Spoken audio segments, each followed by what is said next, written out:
자, 한 번씩 좀 볼게요. 마찬가지로 내용은 다 똑같은데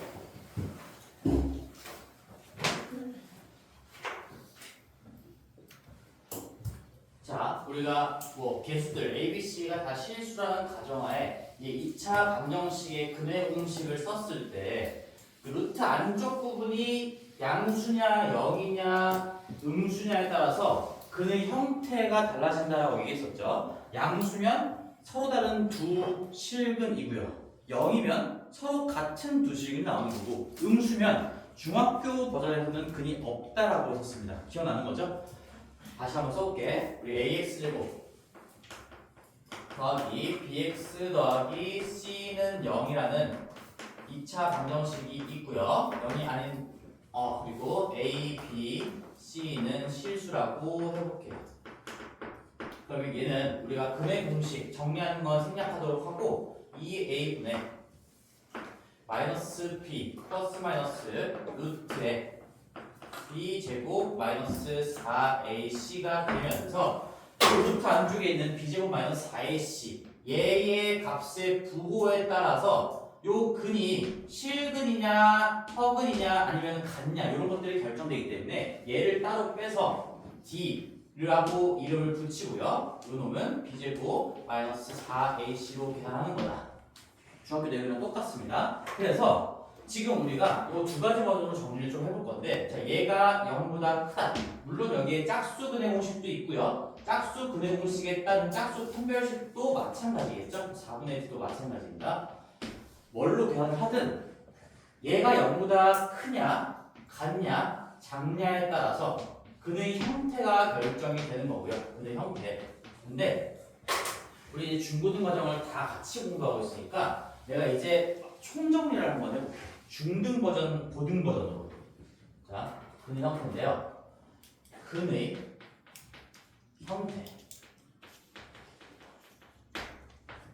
근데 여기에다가 내가 중등 버전으로 한번 써보고 고등 버전으로 한번 비교하면서 써볼게. 고등 버전.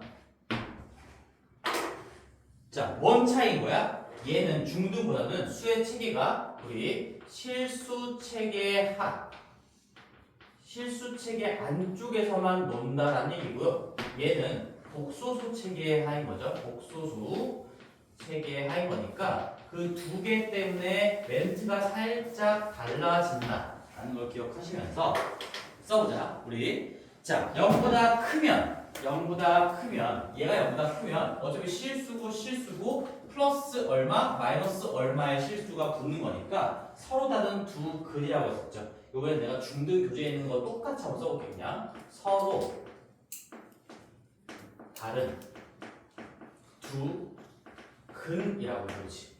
어차피 실근이라는 말을 할 필요가 없어요. 어차피 그냥 실수만 생각하는 거니까 서로 다른 두 근이라고 합니다. 중등 교재나 문제에서. 그 다음에 만약에 이게 B제곱 마이너스 4C가 0이면 어차피 플러스 0, 마이너스 0 둘 다 똑같이 나오는 거니까 저 두 근이 숫자가 똑같이 생겨서 우리는 걔를 중근이라고 하고요. 중근 교재에 의하면 걔를 한근이라고 하고요. 그걸 중근이라고도 표현한다. 이렇게 나와 있어요. 근데 내가 이걸 사실상 엄밀하게 얘기하면 한계라고 하면 안 되는데 중등에서는 그냥 이 체계하에서 대략적으로만 배우자라는 얘기가 깔려 있는 거니까 그냥 한근으로 표현한다라는 걸 얘기하긴 했었죠. 그 다음에 여기 음수면 얘는 없다. 흔히 없다라고 하는 겁니다. 마찬가지로 실수도 나오지 않기 때문에 루트 안쪽에 음수가 들어가면 실수가 아니기 때문에 그냥 없다라고 얘기를 하는 건데 이제 고등으로 넘어오면 여기는 이제 서로 다른 똑같지만 두까지 똑같지만 얘는 이제 실근이고 허수인 근은 또 허근이라고 구분해서 표시를 하기 때문에 정확하게 실근이라고 나올 거고 그 다음에 여기도 한근이라고 그렇게 책임감 없이 나오진 않아요. 서로 같은 두 실근이다. 이렇게 두 개인 걸 강조하는 뉘앙스로 나오게 되는 거고 얘도 줄여서 얘기할 때는 중근은 똑같습니다. 중복된 근이다. 그 다음에 맨 마지막 밑에도 이제는 없다가 아니라 실근이 없는 거지만 대신에 허근이 있어요. 여기는 서로 다른 두 허수인 근이다 하고 이렇게 근의 형태가 결정이 되는 겁니다.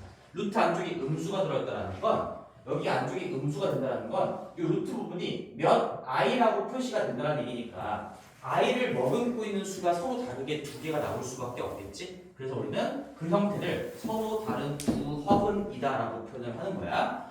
자, 그래서 얼마 전에 우리 지우가 뭐 질문한 것도 있으니까 한번 좀 비교를 하면서 이제 여기 너희들이 한번 이거 적어놓고 이제 중등 시험도 봐야 되고 고등 특강도 듣고 있으니까 85페이지나 뭐 이런 빈 공간에다가 한번 이만큼을 적어놓고 자, 봐봐.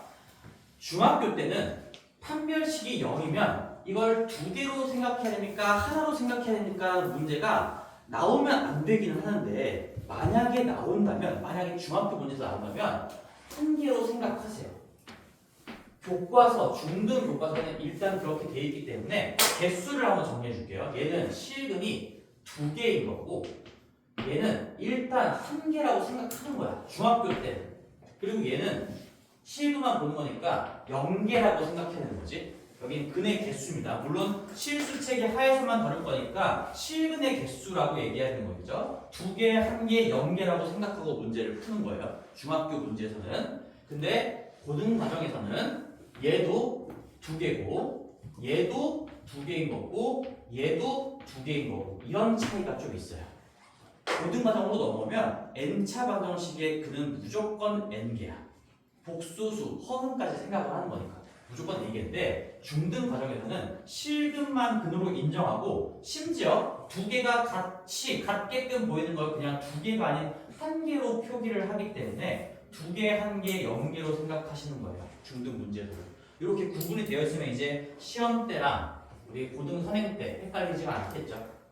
시험은 얘로 가는 겁니다. 중등 시험은. 근데 이제 여기까지 공부한 친구들은 이 개념도 알고 계셔야 돼. 이게 중등이랑 고등을 같이 병행하면서 공부했을 때 가장 좀 헷갈릴 수 있는 부분이긴 하거든. 이렇게 표현의 차이가 있기 때문에 이 차이가 생길 수밖에 없는 이유는 다루고 있는 수의 체계가 확대됐기 때문에 그런 거라는 거. 이런 배경적인 것도 잘 알고 계시면서 두 개, 한 개, 0개로 생각할 거고요. 두 개, 두 개, 두 개로 생각할 거고 다 딸려오는 표현들은 이런 식의 표현이 있다는 겁니다. 정확하게 구분해서 기억하세요. 그리고 중등 시험이 끝나면 여기는 생각하지 않아도 되는 거지. 이제는 진짜 정확하게 맞는 표현은 이쪽인 거니까 중등 시험 볼 때까지만 이것도 따로 기억하시고 중등 시험이 끝나면 이걸로 가는 겁니다. 자, 됐고요.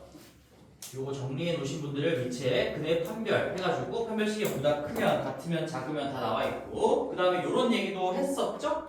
요것도 중등 정규 수업 때도 얘기했었던 거 요거 두 개를 싸잡아서 얘기할 수도 있다. 그냥 근을 갖는다 이런 식으로 하면 요 두 가지 케이스를 싸잡아서 얘기하는 거니까 우리가 판별식이 0 이상이다를 가지고 문제를 풀어야 하는 거고 만약에 요렇게 두 개를 싸잡아서 얘기하고 싶으면 서로 다른 부분을 갖지 않는다 뭐 이런 식으로 낼 수도 있다라고 얘기했었죠. 그런 표현이 나오면 판별식이 0 이하다를 가지고 푸는 거니까 이 근의 형태와 관련된 유형은 5개라고 보는 게 맞아요. 5개라고. 0보다 큰 거, 같은 거, 작은 거, 0 이하인 거, 0 이상인 거 이렇게 5개의 유형이 있어서 내가 아마 정규 교재 때, 3학년 교재 때 이렇게 넘버링도 다 해줬을 거예요. 5가지의 표현이 나오니까 근의 형태는 무조건 판별식의 부호를 가지고 푸는 거고요. 근의 형태와 관련된 이 멘트가 5가지가 나온다는 얘기지. 그럼 그 멘트가 판별식의 부호가 어떻다는 얘기인가를 생각하시면서 저 D라는 걸 계산하고 그놈의 부호가 뭐 0보다 크다, 같다, 작다, 이상이다, 이하다 이런 식으로 문제를 풀어나가는 거죠. 자, 다 똑같은 내용이 적혀 있습니다.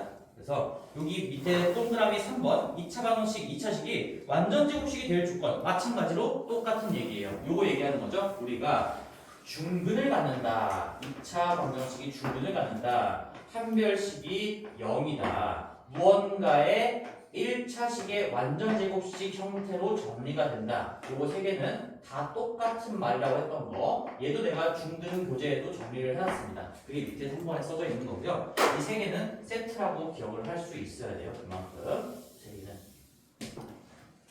자, 까지 하고 나서 바로 문제로 좀 가볼게요.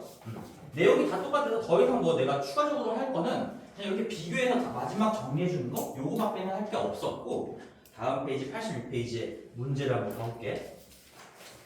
자, 86페이지에 필수지 4번. 잠깐만. 필수지 4번. 4번에 친숙한 문제들이 보이죠? 친숙한 문제들 86페이지. 자, 동기부여 합시다. 여기 파트는 다른 파트는 그렇다 쳐도 여기는 중등 시험에도 도움이 되는 부분입니다. 그래서 86페이지 3번만 해볼게요. 자, x제곱에 더하기 2배의 k 플러스 2만큼의 x 더하기 k제곱 더하기 5k는 0이다라는 방정식이 있는데 주인공은 당연히 x예요. x에 대한 2차 방정식이니까. 근데 서로 다른 두 허근 3번만 해볼게요. 서로 다른 두 허근을 갖는다. 서로 다른 두 허근을 갖는다라는 글의 형태와 관련된 멘트가 나오면 무조건 판별식으로 가야 된다. 판별식으로 연결이 되는 거죠. 얘는 뭐랑 똑같은 얘기야? 판별식의 부호가 0보다 작다라는 말이랑 똑같은 얘기예요. 서로 다른 두 허근을 갖는다는 건 판별식을 때렸을 때 0보다 작다라는 거랑 똑같은 말인 거니까 이거 가지고 문제를 풀어나가는 겁니다. 자, 그래서 우리는 판별식을 계산을 해볼 거예요. 우리 마음속에 A, B, C는 항상 생각을 합시다. A는 뭐야?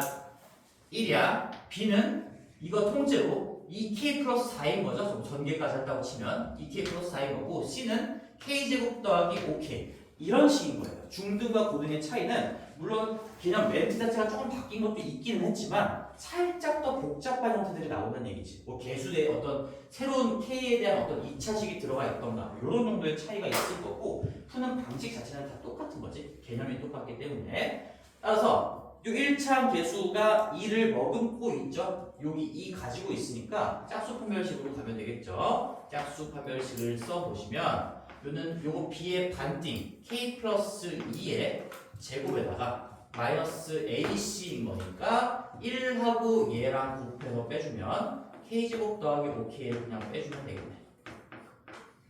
자, 이게 0보다 작다라는 걸로부터 K에 대한 힌트가 나온다는 얘기죠. 여기 문제가 물어보는 게 K의 값 또는 범위를 구하라고 했으니까 이거를 풀면 그게 정답이 될 거예요. 자, 마무리 해볼게요. 그럼 K제곱은 날라가고 4K 빼기 5K니까 마이너스 K 그 다음에 4니까 더하기 4예요. 마이너스 K 더하기 4가 0보다 작다로부터 마이너스 K 우변으로 넘기시면 K가 4보다 크다. 요 K에 대한 2차 부등식을 내가 풀었죠. K가 어쩌고다라고 표시하는 순간 얘가 정답이 되겠네요. 얘가 저 부등식의 해라고 부를 수 있는 놈이고 문제에서 요구한 정답이 요게 되겠네요.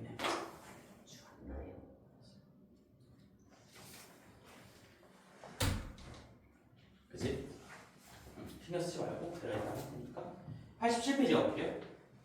87페이지 새로운 얘기가 아무것도 없기 때문에 조금 빠르게 넘어갈 거고 자 바로 2번 한번 해보겠습니다. 2번 자 1번은 완전제곱식 문제니까 그냥 뭐 판별식이 0이다를 쓰든 아니면 우리가 완전제곱식이 되기 위한 어떤 조건 인수분해할 때 조건을 가지고 풀든 다 마찬가지 중등 문제이기 때문에 넘어갈 거고요. 거기 2번이 이제 고등 문제예요.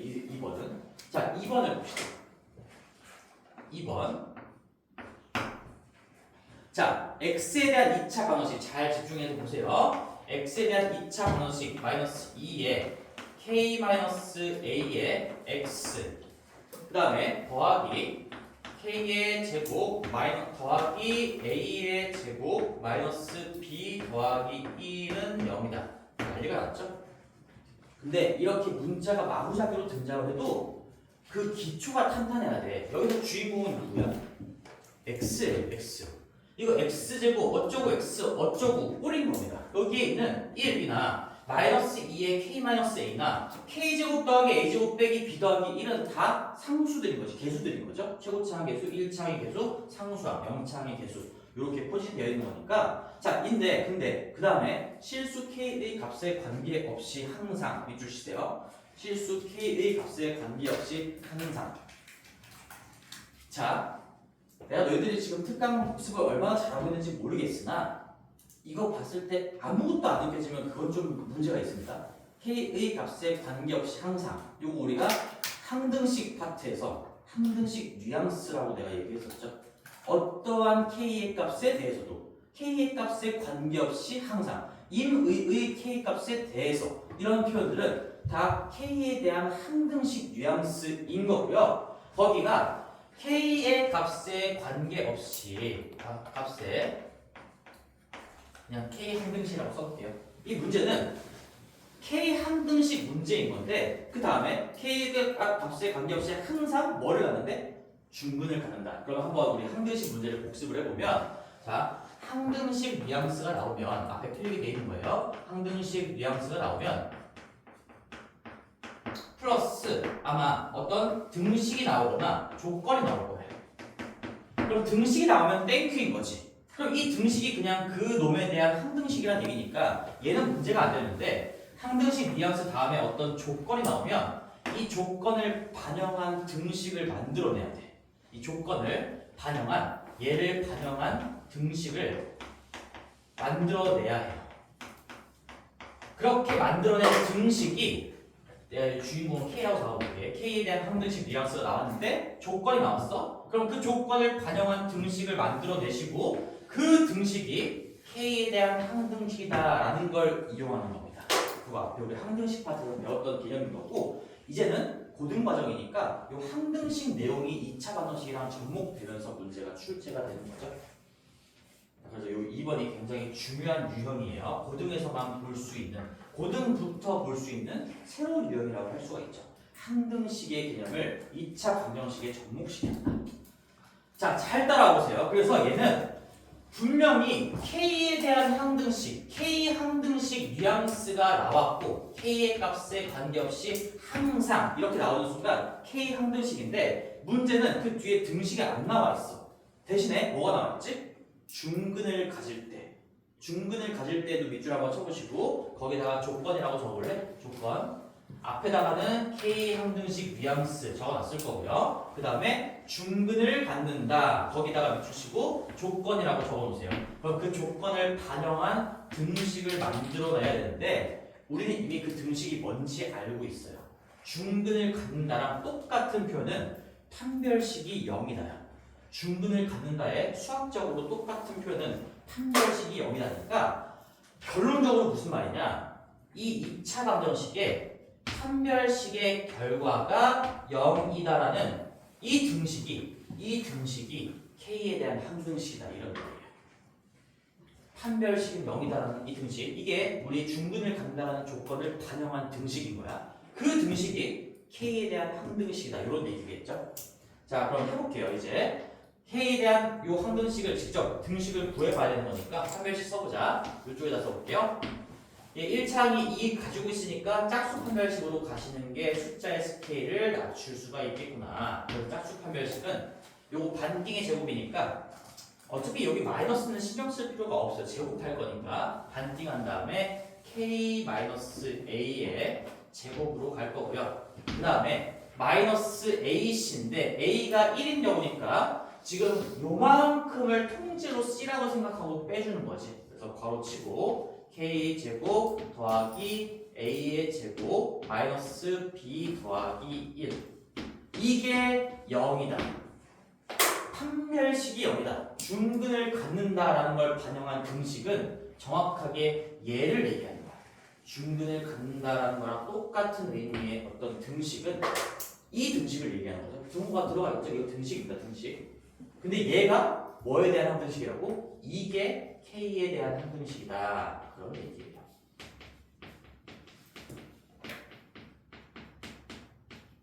그러면 이제부터 우리는 K에 대한 항등식 풀이법들을 적용해 나가면서 문제에서 요구하는 값들을 찾아 나가면 되겠죠. 자, 정리를 한번 해볼게요. 얘 전개하고 나서 빼면 K제곱은 날아갈 거고 그 다음에 여기 마이너스 2의 K 주인공이 이제는 K인 거니까 여기서부터 분석할 때는 주인공이 K인 거야. 나는 K에 대한 항등식을 가지고 문제를 푼다는 얘기니까 K가 주인공인 거예요. 주인공은 그때그때 상황에 맞게 바뀔 수가 있는 거죠.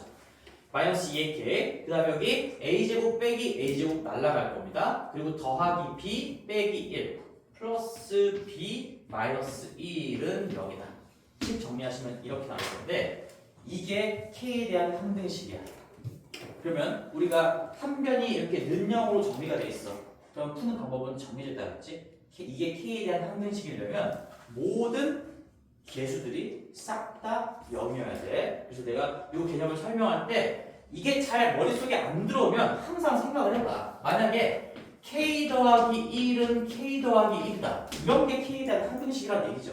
근데 이게 만약에 한 변으로 다 정리가 돼 있으면 무조건 0k 더하기 0은 0꼴이 나올 수밖에 없다는 얘기고 이걸 우리는 거꾸로 이용하는 거야. 이게 k에 대한 항등식이면 여기 k 앞에 곱해져 있는 이 마이너스 2a라는 개수 그리고 b-1이라는 이 상수항 이런 것들이 다 0이라는 얘기지.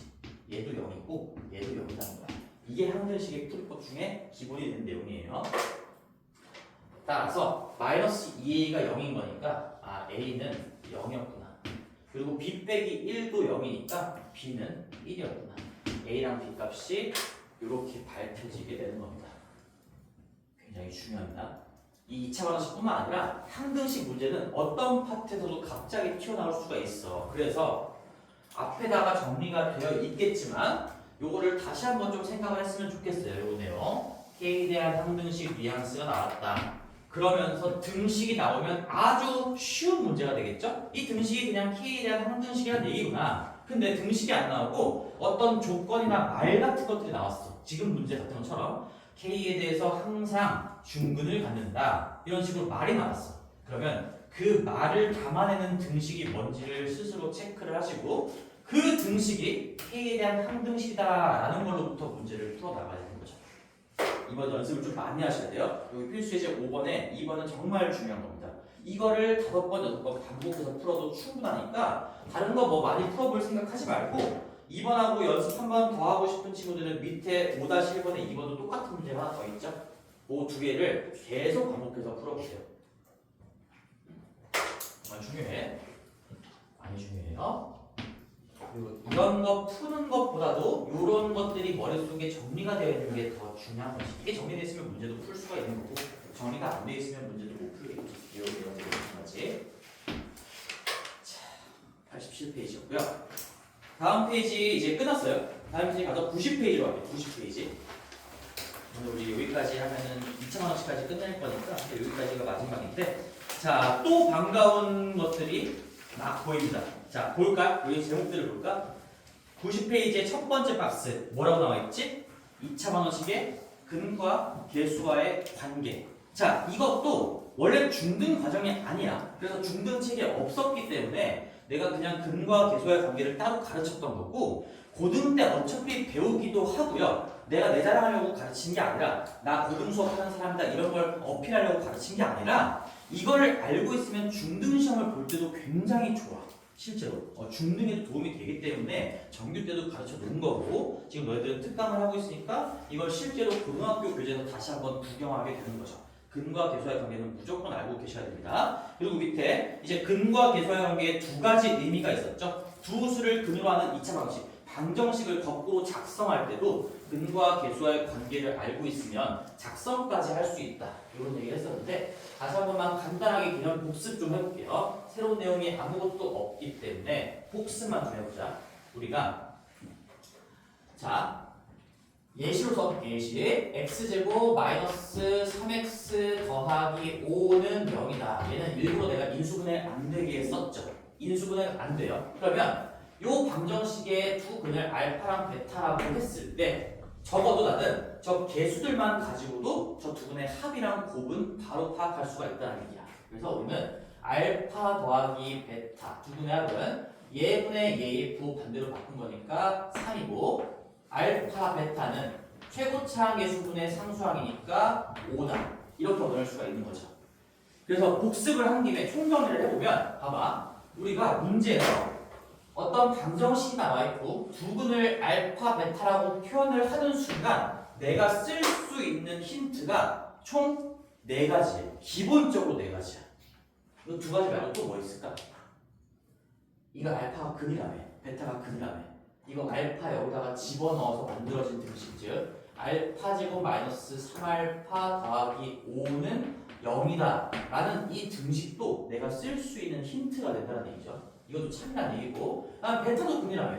그럼 베타 제곱 마이너스 3베타 더하기 5 x 자리에 베타를 대입해서 만들어낸 이 등식도 참이라는 거니까 참것이 할때 참이라는 의미니까 내가 저 표현을 보자마자 갖다 쓸 수 있는 힌트는 항상 4가지라고 생각하면 되는 거고요. 고등과정 넘어오면 여기서 하나만 더 추가를 할게요. 알파 마이너스 베타도 쓸 수가 있어요. 얘는 절대값 a분의 루트에 b제곱 마이너스 4이신데 이것도 우리가 근해 공식 2개를 그냥 빼보시면 이런 결과가 나올 거고 이제 고등과정에서는 이것도 암기를 좀 시킵니다. 그래서 예를 들어서 지금 이 형태에서 두 분의 차이, 뭐 뺄셈에 대한 결과를 한번 구해보면 이렇게 된다는 얘기지. 절대값 a가 뭐 1이죠?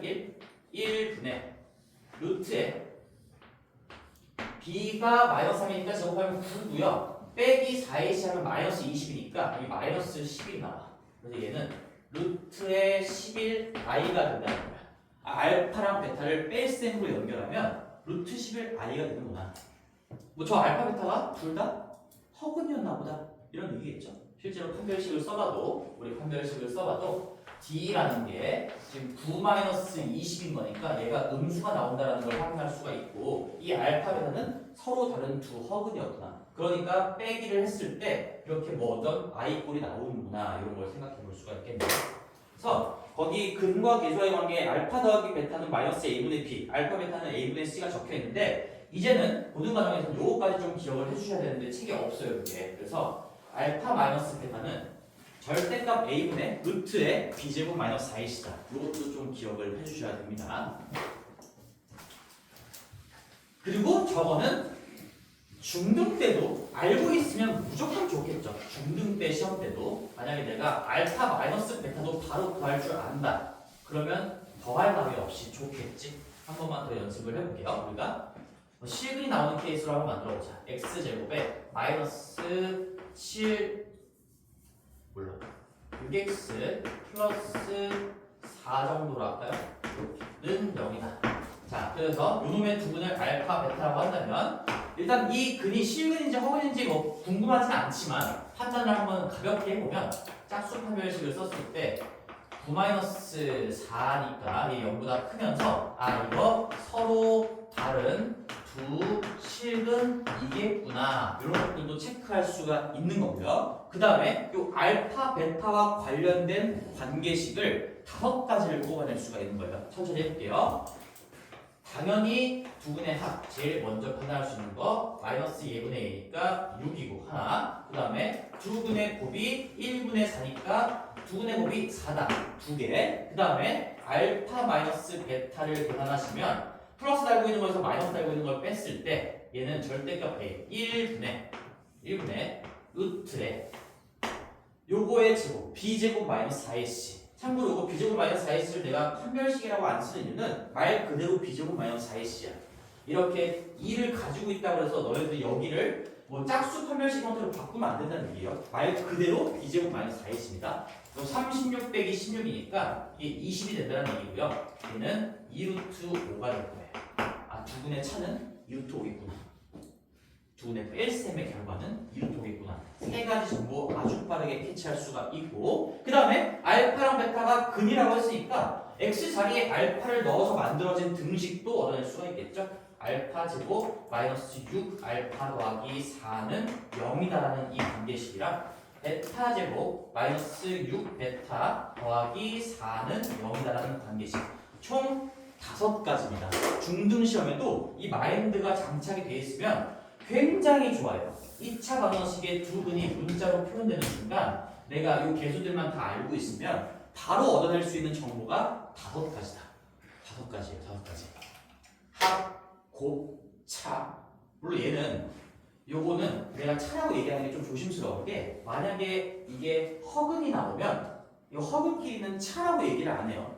차이라는 것도 실수 체계에서만 쓰는 용어이기 때문에 이렇게 두 근의 실수가 나왔으면 알파 빼기 베타를 뭐 알파와 베타의 차이다 이렇게 얘기할 수도 있지만 얘는 차이라고 하기보다는 그냥 뺄셈의 계산 결과다 이렇게밖에 얘기를 못하겠죠. 그래서 나는 합, 곱, 뺄셈의 계산 결과 그리고 근으로부터 나오는 어떤 알파와 베타에 대한 관계식 이렇게 5가지를 얻을 수가 있을 겁니다. 그럼 중등 때는 뭐 이거 두 개만 가지고도 풀리는 문제가 대부분인데 고등 가면 이 5개를 적절히 섞어가면서 푸는 문제가 자주 출제가 될 거예요. 그래서 한 번쯤 정리를 좀 완벽하게 해놨으면 좋겠고 거기 뭐 이걸 정리해 두실 분들은 뭐 내 예제를 그대로 적어놔도 괜찮고 아니면 첫 번째 노란색 박스 밑에 뭐 2차 방정식 3x제곱 마이너스 2x 더하기 6은 0이다 거기에다가 너희들이 이렇게 5가지 정보를 한번 너희들이 직접 써보면서 정리해도 괜찮겠죠. 자 그리고 또 하나 2차 방정식 이제 거꾸로 작성하는 거 내가 2차 방정식의 형태를 몰랐다고 하더라도 사실 이 합과 곱만 알고 있으면 요 두 개만 알고 있으면 내가 이 형태를 처음에 몰랐다고 하더라도 2차 방정식을 다시 거꾸로 작성해낼 수 있다. 이것도 우리 중학교 때도 연습을 했던 거죠. 자, 최고차항 계수의 개수를 1로 맞췄다라는 가정하에 얘 6에 부 반대로 바꾼 거를 1차항의 개수에다가 달아주고요. 그 다음에 둘의 곱을 상수항 쪽에다가 붙여준 다음에 는 0 해서 만들어주시면 이 2차 방정식의 두 근의 합이 6이 되는 거고 4가 되게끔 내가 맞춰놨으니까 이게 알파랑 베타를 두 근으로 하는 방정식일 수밖에 없다는 얘기지. 근데 최고차항 개수가 1이 아니게끔 맞춰주기를 요구하는 문제도 있으니까 이런 식으로 생각을 하는 겁니다. 최고차항의 개수는 문제 요구 조건에 따라서 맞춰주면 되겠죠. 항상 1로 묶어낸 상태에서 마육이랑 4를 갖다 박으시고요. 그 다음에 K배를 해서 최고차항의 개수 문제 요구 조건이랑 맞춰주면 된다. 이게 2차 방정식의 작성이었습니다. 그래서 우리 근과 개수와의 관계 또 한번 적어볼까요? 너희들 필기 안 해도 괜찮아. 머릿속에 있는 친구들은 그냥 머릿속으로 마음속으로 얘기만 한번 해봐. 우리가 근계간을 지금 공부하는 이유는 당연히 덧셈, 곱셈, 뺄셈의 계산 결과를 빠르게 하기 위해서도 있는 거고 그 다음에 거꾸로 방정식을 작성하기 위해서 2차 방정식이죠. 방정식을 작성하기 위해서도 배워야 되는 거죠. 두 가지 얘기가 있었습니다. 자, 그게 동그라미 1번하고 동그라미 2번의 내용이었어요. 2번이 두 수를 근으로 하는 2차 방정식을 어떻게 작성할 겁니까? 이런 내용이 있었죠. 중학교 내용이랑 완벽하게 똑같습니다. 3번 2차식의 인수분해 뭐 똑같은 내용이니까 넘어가고요. 4번 2차 방정식의 켤레근의 성질 똑같은 내용입니다. 이것도 켤레근의 성질도 중학교 개념서에 없었지만 따로 정리를 해놨죠. 얘도 한 번만 복습을 해보면 우리가 ax제곱 더하기 bx 더하기 c는 0이라는 2차 방정식에서 근데 얘는 켤레근의 성질이 하나가 더 나와요. 얘들아 우리 중학교 때 배웠던 건 여기까지였어. 첫 번째 만약에 a랑 b랑 c가 유리수 전제 조건을 충족한다면 유리수라면 그냥 구체적인 예시로 적어볼게요. 2 플러스 루트 3이 근일 때 2 마이너스 루트 3, 즉 켤레 무리수도 나머지 근이 될 수밖에 없다고 근이다. 이게 중학교 때 배웠던 켤레근의 성질인데 고등 과정에서는 하나가 더 추가가 돼요. A, B, C가 실수일 때 실수라면 그러니까 이건 전제 조건이 A, B, C가 실수란 얘기죠. 그때 예를 들어 2 플러스 i가 근이면 어떤 허근이 나왔다는 얘기죠. 그러면 2 마이너스 i 켤레 복소수도 무조건 근이 될 수밖에 없다. 자, 근데 이 내용 자체는 우리 이 유리수 켤레근의 성질을 할 때랑 똑같아요. 우리가 근의 공식을 다시 한번 보면 근의 공식 내가 앞에 적어놓은 거 있나? 근의 공식 있는 거 없네. 자, 근의 공식을 다시 한번 좀 살펴보면 이럴 수밖에 없다는 얘기예요. 우리가 근의 공식을 써보면 x는 2a분의 마이너스 b 플러스 마이너스 루트에 b제곱 마이너스 4ac 얘는 무조건 성립하는 맞는 공식이라고 했지? 잘 봐봐. 이 두 가지를 다시 한번 복습을 좀 시켜줄게. 얘도 복습하면서 얘도 한번 배워봅시다. a, b, c가 전부 다 유리수라면 여기서 루트가 나올 수 있는 건덕지가 여기밖에 없잖아요. 그쵸? 그래서 하나가 2 플러스 루트 3이라고 만약에 나왔다면 요 루트가 이 루트일 수밖에 없다는 얘기지. 그래서 우리는 루트 앞쪽에 플러스 달고 있고 마이너스 달고 있고 이렇게 두 가지 형태로 글이 나오는 거니까 만약에 하나가 2 플러스 루트 3이라면 이 루트 앞쪽에 있는 부호만 반대로 바꾼 놈도 당연히 나머지 글이 될 수밖에 없다. 이런 식으로 설명을 했었어요. 근데 이 2번도 이제 마찬가지야. 똑같아. 내용은 똑같아. 대신에 전제 조건만 좀 달라. 얘는 실수 전제 조건이고 얘는 유리수 전제 조건입니다. 근데 내용은 똑같아요. 봐봐. A, B, C가 실수라면 얘도 실수고 여기도 실수고 여기 계산 결과도 뭐 여기는 뭐 실수니까 어쨌든 실수가 나오겠죠. 루트 안쪽이. 근데 실수인 전제 조건 하에서 하나가 2 플러스 i가 나왔어. 근데 이거 i가 이거 루트 가지고 있는 거거든. i는 루트 마이너스 1을 의미하는 거니까 결국엔 i가 나왔다는 건 그 저 루트는 여기일 수밖에 없다는 거야. 마찬가지 얘기로. 루트 안쪽에 음수가 될 수 있는 부분은 조금 더 엄밀하게 얘기해야 되겠죠? 루트 안쪽에 음수가 나올 수 있는 부분은 이쪽 파트밖에 없다는 얘기지. 왜냐면 A가 실수라고 가정을 깔았고 B도 실수라고 가정을 깔았으니까 얘랑 얘는 뭐 루트 안쪽에 음수가 들어가는 그런 형태가 나올 수가 없는 거죠. 실수니까. 그러면 저렇게 I, 루트 안쪽에 음수가 들어가는 형태가 나왔다는 건 그건 무조건 여기서 나왔겠구나. I는 여기서 나왔으니까 I 앞쪽에 부호가 플러스인 게 하나가 근이라면 거기에만 부호를 반대로 바꾼 게 나머지 근이 될 수밖에 없다. 이 근의 공식을 눈으로 쳐다보면서 다 익힐 수 있는 내용들일 거예요. 근데 얘도 만약에 A, B, C가 실수라는 전제조건을 깨고 예를 들어 A 자체가 뭐 2i였어. 이러면 이게 달라지지? 이러면 혈례근의 승수를 쓸 수가 없겠죠? 여기 A 자리가 2i가 들어가. 아니면 B 자리에 i가 들어가 있어. 이러면 이 i가 여기서 나왔다는 얘기를 할 수가 없게 되는 거예요. 이쪽에서 나왔을 수도 있는 거니까. 그래서 이렇게 플러스 어쩌고 꼴 마이너스 어쩌고 꼴로 혈례 관계로 나온다는 얘기를 못하게 되는 거죠. 이해를 좀 했으면 좋겠는데, 그래서 우리는 이 루트가 여기서 나왔다라고 판단을 할 수 있으려면 A, B, C가 다 유리수여야 된다는 이 전제 조건이 충족된 상황에서 이런 판단을 할 수가 있는 거고요. 그 다음에 I가 여기서 나왔다라고 판단할 수 있으려면 마찬가지 똑같은 얘기로 A, B, C가 다 실수라는 전제 조건을 충족한 상황에서만 그런 판단을 내릴 수가 있는 거니까 요런 전제 조건 하에 어떤 복소수가 근이면 그놈의 켤레 복소수도 근이다. 요런 존재 조건 하에 어떤 무리수가 근이면 그놈의 켤레 무리수도 근이다. 이런 식으로 기억을 하셔야 됩니다. 다 근의 공식을 관찰하면서 나오는 결과일 뿐인 거죠. 자, 됐고요. 그래서 지금 여기서 중요한 것들, 얘가 중요한 겁니다. 우리 밑줄 치시면 여기에 오른쪽 어디냐? 밑에 있네요. 4번에 있어요. 밑에 2차 방정식의 혈례근의 성질에서 괄호 1번이 중학교 때 배웠던 내용이에요. A, B, C가 유리수에다가 밑줄 치고 별표 치셔야 되겠죠? 전제 조건입니다. 이 전제 조건을 확인하고 안 하고가 실력 차이가 발생하는 부분이니까 A, B, C가 유리수인 거 다 확인하셨으면 그랬을 때 2 플러스 루트 3i가 루트 3이 근이면 2 마이너스 루트 3도 근이라고 할 수 있어. 무조건. 괄호 2번이 이제 고등 과정에서 추가로 배우게 되는 거죠. A, B, C가 실수일 때 실수에다가 밑줄 치고 별표하셔야 되겠죠. 실수라는 계수 조건을 충족한 상황 하에서 한 근이 2 플러스 i다라고 나오면 나머지 한 근은 2 마이너스 i라고 확정 지을 수 있겠구나. 문제를 한번 볼게요. 여기 그래서 92페이지, 93페이지 잠깐 넘어가고요. 저기 97페이지 먼저 볼게요. 97페이지. 자, 97페이지. 별거 아닙니다. 2차 방정식의 혈례근의 성질 고등 버전까지 이제 하나만 더 배운 것 뿐이야. 자, 그럼 볼게요.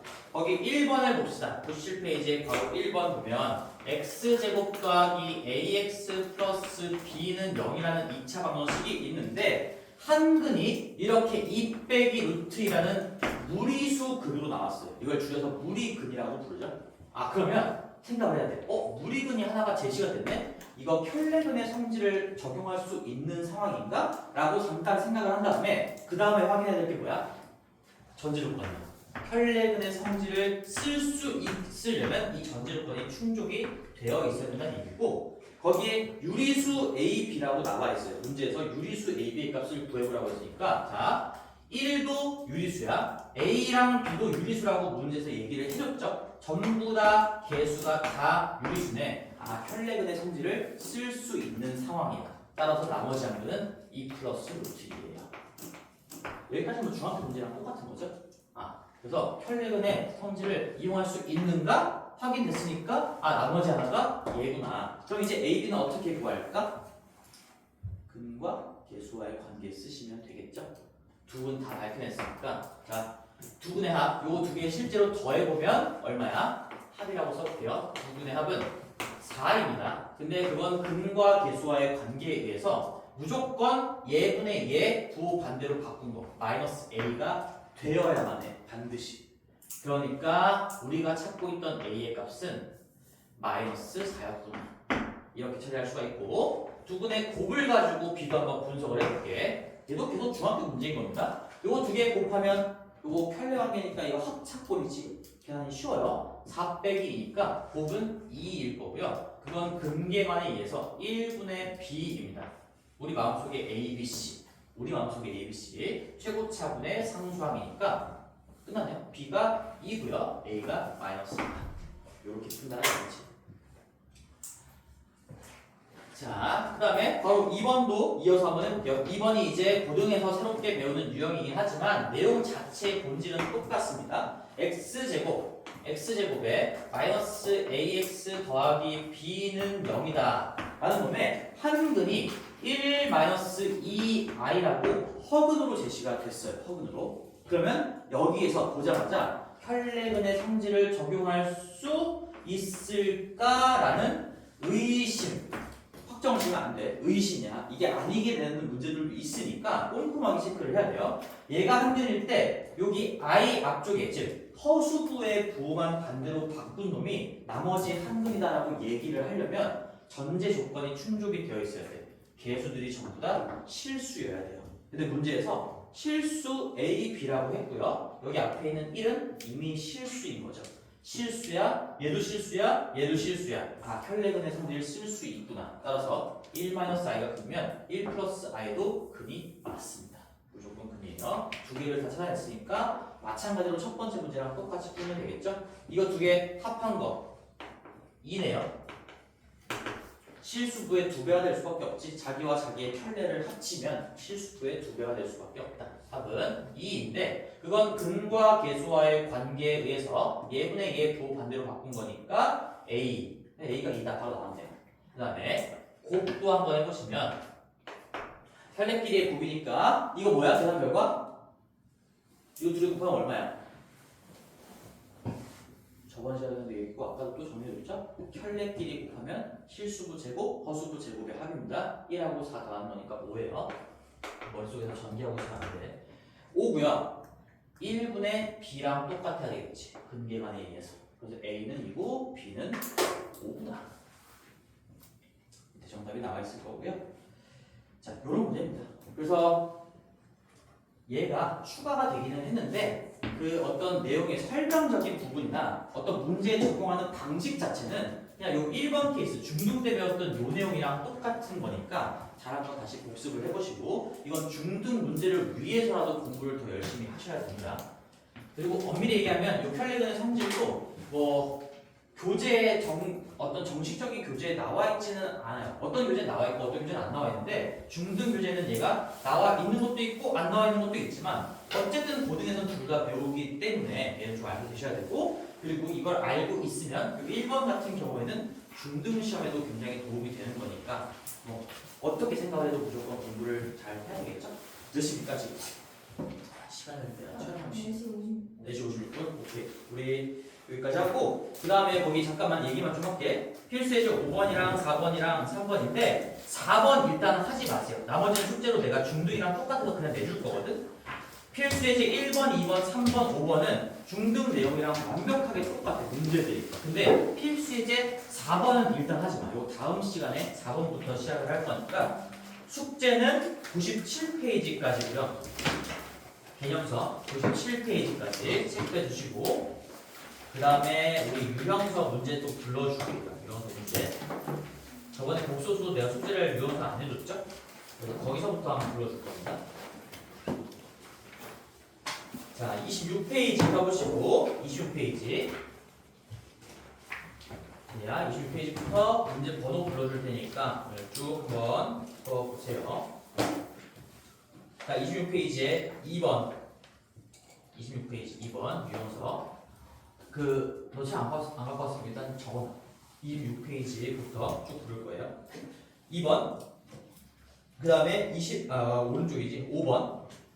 2번, 5번. 두 개 한번 풀어보고 27페이지에 10번하고 13번 이렇게 두 개만 해보세요. 그 다음에 다음 페이지 28페이지에 17번 그 다음에 오른쪽에 19번 그 다음에 29페이지 안 빠르지? 괜찮지? 29페이지에 22번하고 28번 이렇게 두 개만 해보세요.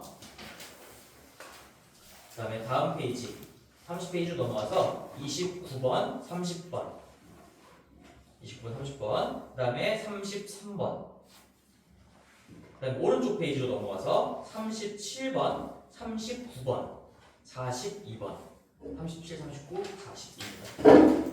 넘어가시고 32페이지 2차 반원식 문제 들어가는 거예요. 2차 반원식에서 1번, 2번 여기는 웬만하면 그래 다 풀면 좋기는 한데 여기 중등 내용이랑 거의 겹치는 거니까 1번, 2번 일단 추려줄게요. 1번, 2번, 6번 그 다음에 33페이지 오늘 배웠던 절대값 문제 연습하는 의미에서 7번 풀어보세요. 7번 그 다음에 11번 11번 넘겨서 14번, 17번 꼭 푸셔야 됩니다. 14번, 17번 그 다음에 35페이지에 1번하고 2번하고 7번 1번하고 2번하고 7번 해보시고요. 그 다음 36페이지 넘어가서 9번하고 12번, 13번 9번하고 12번, 13번인데 12번, 13번이 내가 아까 일단은 하지 말라는 그 유형이라고 볼 수 있는데 근데 이거는 풀 수 있겠다. 12번, 13번 하시고 그냥 하시고 그 다음에 37페이지 요거 유형 5번의 박스에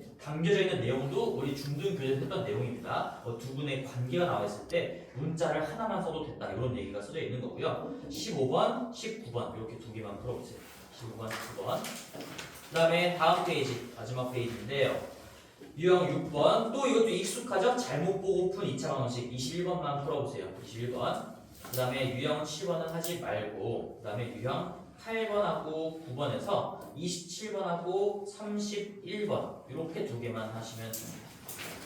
마지막 페이지 혈액은의 성질 33, 34, 36